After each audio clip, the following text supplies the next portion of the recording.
Sveiki, čia Jurgita ir šitame video aš jums parodysiu, kaip reikia braižyti va šitą tokį gražų gyvybės gėlelės pynimą, tų apskritimų pynimą.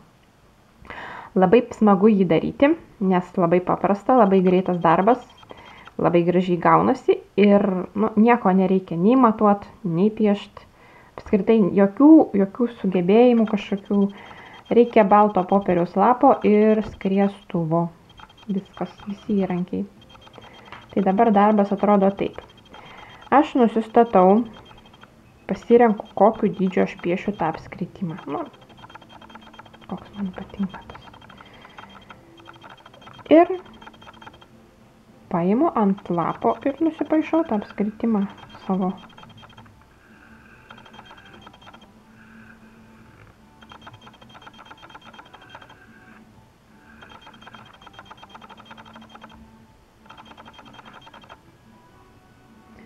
Štai, pirmas apskritimas, toliau nekeičiu atstumo tarp adatėlės ir pieštuko. Viso darbo metu šito atstumo aš nekeičiu. Jisai turi likti vis tas pats. Tai dabar dedu adatėlę ant apskritimo linijos, nesvarbu kuriam taške, o jau suglaudžiau, reiškia pasimatuoju, koks čia buvo tas atstumas. Šitoks. Taip, adatėlę ant ir vėl suglaudžiau. Žodžiu, labai svarbu išlaikyti atstumą. Va. Sekantis apskritimas. Turiu 2 naujus taškus. Čia ir čia. Tai yra centrai kitų sekančių apskritimų. Dedu adatėlę į vieną iš tų centrų ir piešiu, brėžiu sekantį apskritimą. Va.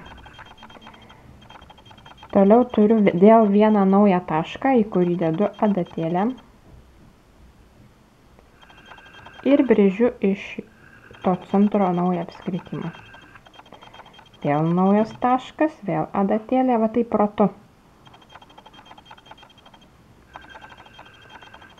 Va taip ratu ir važiuoju.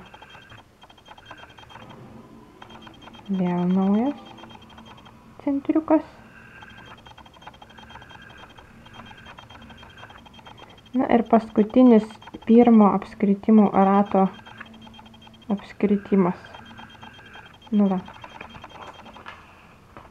Gyvybės gėlelės pradžia. Šitas simbolis, va kai yra vienas tik tai ratas, pirmas ratas apskritimų, yra vadinamas gyvybės sėkla arba angliškai seed of life.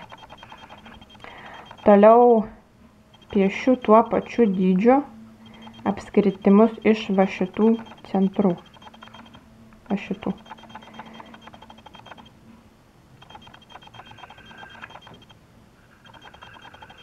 Kaip jau sakiau, svarbu išlaikyti tą patį atstumą tarp adatėlės ir pieštuko, nes kitaip negražiai gausis kreivai. Ai, kad tik tai rankos nedrebėtų.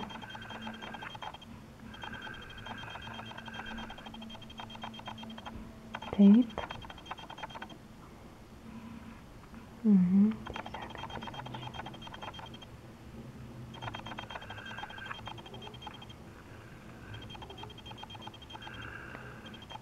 Taip.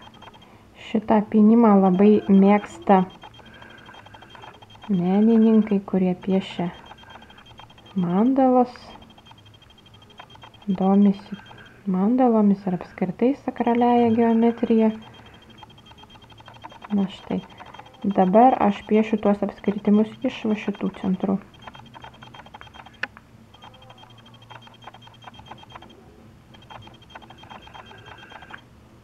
Taip.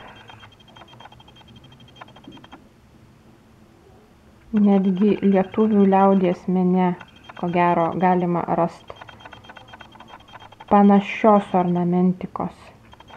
Na, bent jau verpstėse, tai aš tikrai esu mačius, tik tai nežinau, ar tos, ta prasme, verpstės autentiškos ar pagamintos buvo šiais laikais, nes ir šiais laikais jas gamina amatininkai.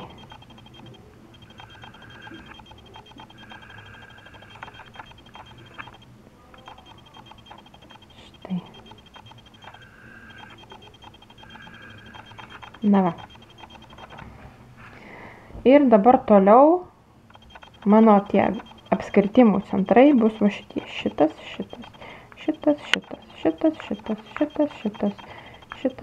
Va taip ratu. Naujai susikerta linijos, naujas centras naujam apskritimui. Galima taip važiuoti iki begalybės. Iki lapo kraštų, jeigu lapas didesnis, dar toliau. Na, dabar aš čia taip nesiplėsiu, tiesiog užbaigiu. Va.